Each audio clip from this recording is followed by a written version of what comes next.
Maligayang pagbabalik sa channel ng kahulugan ng mga panaginip. Ngayon ating tatalakayan ng isang kalagayan ng isip na marami sa atin ang nararanasan sa gabi, ang panaginip tungkol sa kaguluhan at kawalan ng ayos. Kapag pumasok ka sa isang kwarto sa iyong panaginip at nakita itong sobrang gulo o nakakita ka ng mga gamit na nakatambak sa paraang hindi ka na makagalaw, ang iyong subconscious ay sumasalamin sa iyong internal landscape. Sa wika ng mga panaginip, ang iyong bahay o ang espasyong tinitirhan mo ay kumakatawan sa iyong psyche.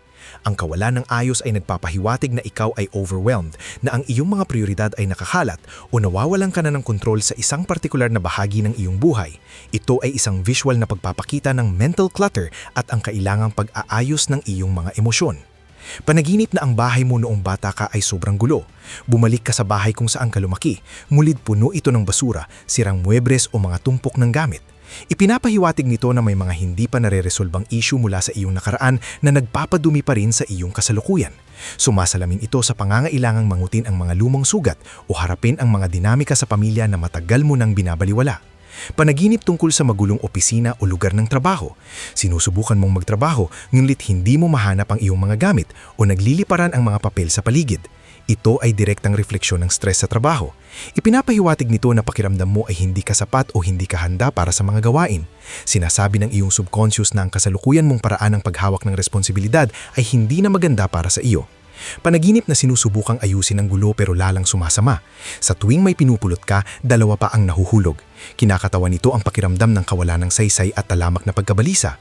Ipinapahiwatig nito na sinusubukan mong ayusin ang lahat ng sabay-sabay na humahantong sa burnout.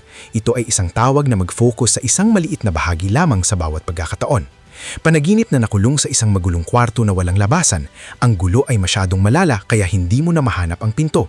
Sumisimbolo ito sa malalim na pakiramdam ng pagiging stuck sa isang sitwasyon, sa relasyon man o sa trabaho kung saan wala kang kalinawan. Ang kawalan ng ayos ay naging bilangguan para sa iyong isipan. Panaginip ng kaguluhan sa publiko tulad ng sirang kalsada o tindahan. Kinakatawan ito ang iyong takot sa kawalang katatagan ng lipunan o kung paano mo nakikita ang mundo sa paligid mo. Ipinapahiwatig nito na pakiramdam mo ay hindi mahuhulaan ng mundo at naghahanap ka ng isang ligtas at maayos na daungan sa loob ng iyong sarili na hindi mo pa nahahanap. Ibahagi ang iyong kwento sa comments. Anong klaseng gulo ang nakita mo? I-like ang video, mag-subscribe at patuloy nating unawain ang ating isipan.